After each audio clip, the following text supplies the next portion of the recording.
మన శ్రీ కొణిదెల పవన్ కళ్యాణ్ గారు చూపిన ప్రేమను వారు కూడా అంతే అత్యద్భుతంగా మనందరికీ చూపించడానికి ఒక ప్రదర్శన రూపంలో మన మధ్యకు వచ్చేస్తున్నారు. సో మరి ఆ మత్స్యకారులను వేదిక మీదకి సాదరంగా ఆహ్వానిస్తూ చక్కటి ప్రదర్శనను మాకు అందించవలసిందిగా రిక్వెస్ట్ చేస్తున్నాం.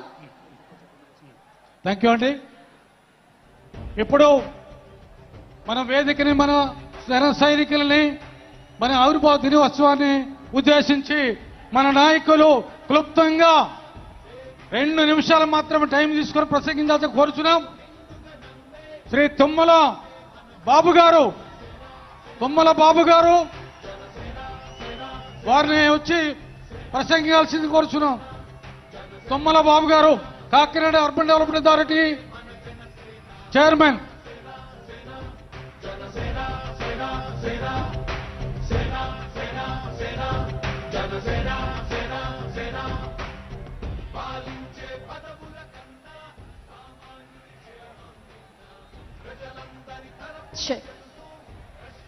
సెప్టెంబర్ 2వ తేదీన పుట్టింది ఒక ఉప్పెన.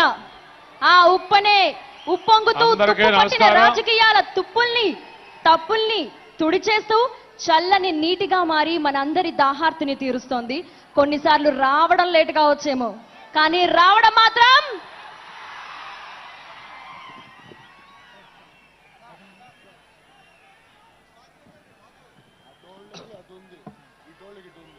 అందరికీ నమస్కారం. ఈరోజు మన అందరి ఆరాధ్య నాయకుడు, ఈ ఆంధ్రప్రదేశ్ రాష్ట్ర ప్రస్తుత ఉప ముఖ్యమంత్రి వర్యులు మరియు పంచాయతీరాజ్ అటవీ పర్యావరణ శాఖ మంత్రులైనటువంటి మన జనసేన పార్టీ అధ్యక్షులు పవన్ కళ్యాణ్ గారి యొక్క ఆధ్వర్యంలో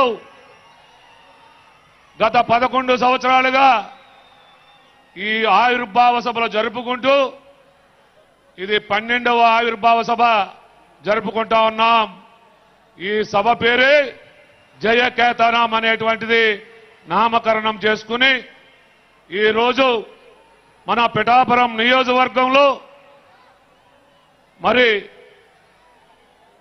ఎంత పెద్ద సభా వేదిక ఏర్పాటు చేసుకుని మంత్రులు, శాసనసభ్యులు, కార్పొరేషన్ చైర్మన్లు, మన జనసేన పార్టీ ఇన్ఛార్జీలు, ఇంతమంది పెద్దల మధ్య ఈ సభ జరుపుకుంటా ఉన్నాం. మనం అందరం కూడా పెద్దలు మాట్లాడేటప్పుడు నిశ్శబ్దంగా ఉండాలి.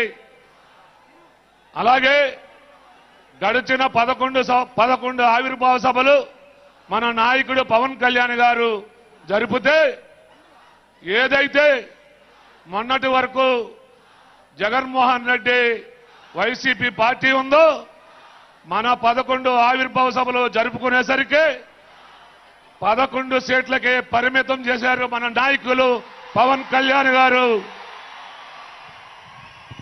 ఈ రోజు ఈ 12వ ఆవిర్భావ సభ జరుపుకున్న తర్వాత ఈ ఆంధ్రప్రదేశ్ రాష్ట్రంలో వైసీపీ పార్టీ కనుమరుగైపోతా ఉన్నదని ఈ వేదిక ద్వారా మన జన సైనికులందరికీ తెలియజేసుకుంటూ ఇంత చక్కటి అవకాశం ఇచ్చినటువంటి పెద్దలందరికీ పేరు పేరున హృదయపూర్వక నమస్కారాలు తెలియజేసుకుంటూ జై జనసేన, పవన్ కళ్యాణ్ గారి నాయకత్వం, జై జనసేన.